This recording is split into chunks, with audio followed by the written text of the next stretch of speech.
Edgar Bergen's birth name was Berggren. He changed his name to Bergen when he was famous. Edgar was born in Chicago, Illinois on February 16, 1903, to John and Nellie Berggren. They were Swedish and worked in the dairy retail business. They were a poor family, but rich in perseverance. In 1908, John Berggren moved his family to Decatur, Michigan. A friend had suggested the area for its farming opportunities. With a population of 1,200, Decatur was the celery capital. Crops also included peppermint, onions, and corn.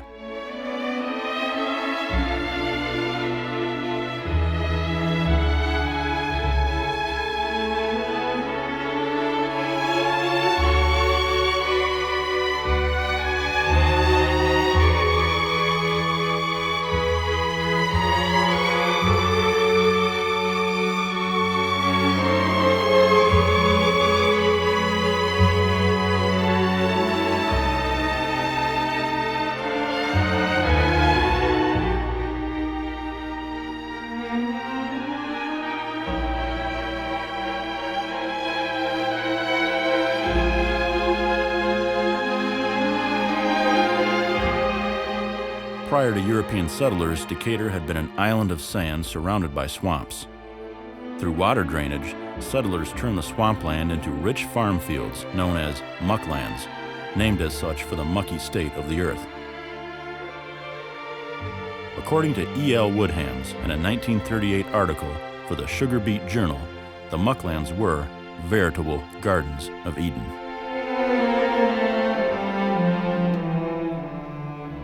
But farming the mucklands could be a painful experience. A small rope was stretched taut across a field, and on this line the plants were set. No one knows how long a 40-rod row is until he's crawled it on his hands and knees, with the hot sun beating down on his back and neck, and to set a celery plant every 4 inches of the way. Setting 5,000 plants was considered a good day's work. S.N. Eckenberger, Decatur Republican. For countless years, residents watched neighbors and friends wade knee-deep and labor long hours in the mosquito-infested muck that fed the celery, and from that often depressing work may have spurred some of the ambition and determination that sent many young people away from home and to fame and fortune. Ray McClure, South Bend Tribune.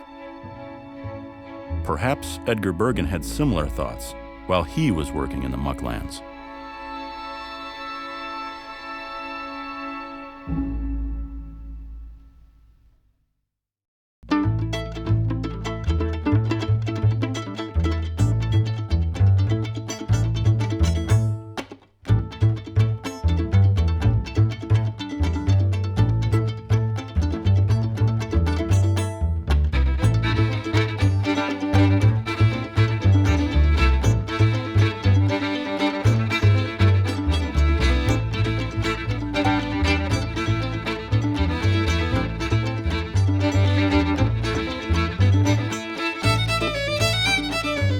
I know it can't obviously walk away by itself, so I'll just hold it here and it starts talking or something like that, or do I have to do something? I don't know how to use the lever. What? Oh my gosh! Do you see that? That thing's so crazy. Hi, how are you doing? Are you alright?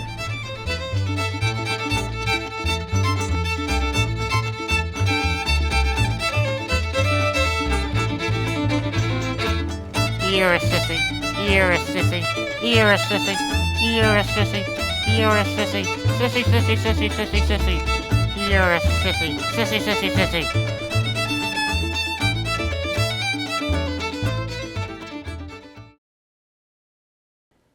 Were you an officer in the Navy? I was a bosun's mate. You were? Kind of like John Wayne and Oh yeah, for sure. Yeah. That's right. Well, good.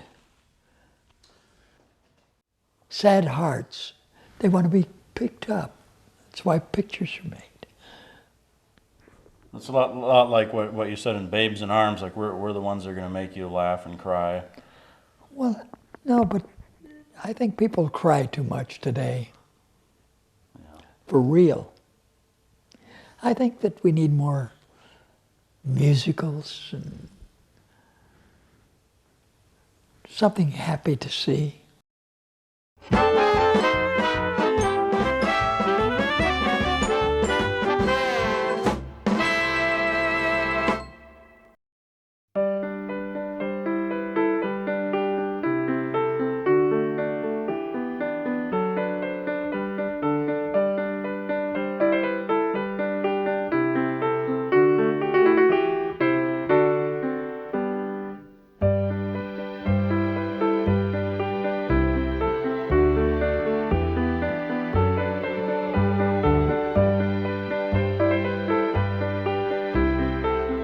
Mrs. Nellie Bergen, the farmer's wife, needed strawberries for the shortcake she was making to please her big husband and their 2 sons, Clarence and Eddie.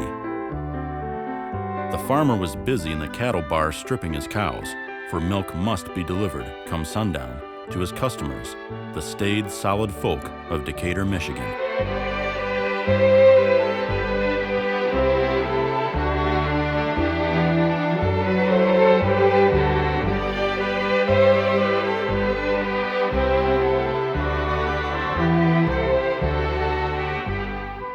He couldn't gather the berries from the little patch near the stable, and Clarence was going to chop wood.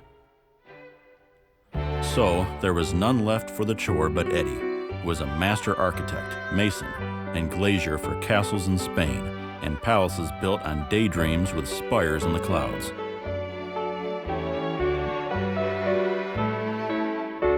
Eddie liked many things muchly, and many things not at all, and the foremost of his dislikes was work.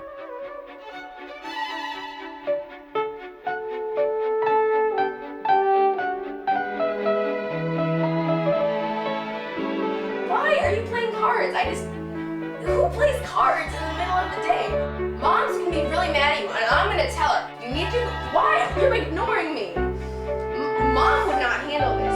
And you're supposed to go do your chores by milking the cows and getting the eggs. And why would you throw the cards? That is not very nice at all. Mom? Edgar, what are you doing? Edgar, what are you doing? You are playing cards. You're in your room playing cards, and I have told you to go out and milk the cows. Come on, Edgar. Stop being lazy. Get up and go to your chores. I'm not just gonna pull you. She's gonna be so mad at you, and I'm not gonna get in trouble because you get me in trouble so much because you're lazy and you don't do your chores. You know what?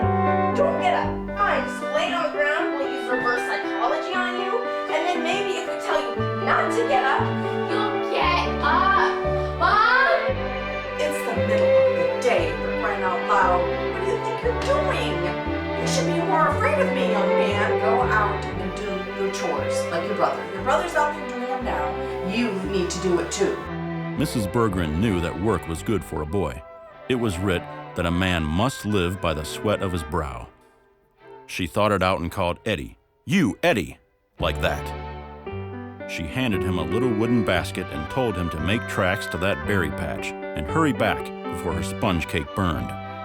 And go out and get me some strawberries for the strawberry shortcake. You hear me? It has a bow on it. I don't care if it has a bow on it. Go and do what I tell you to do. Go! Go, go, go, go, go! Go, go! Eddie lit out. He knew that his mother meant business.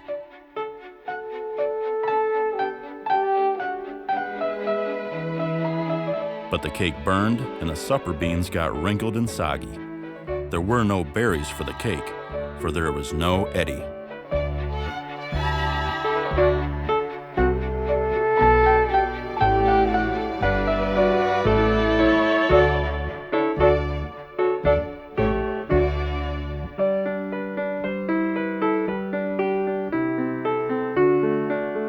Mother Bergen swished out to the fields.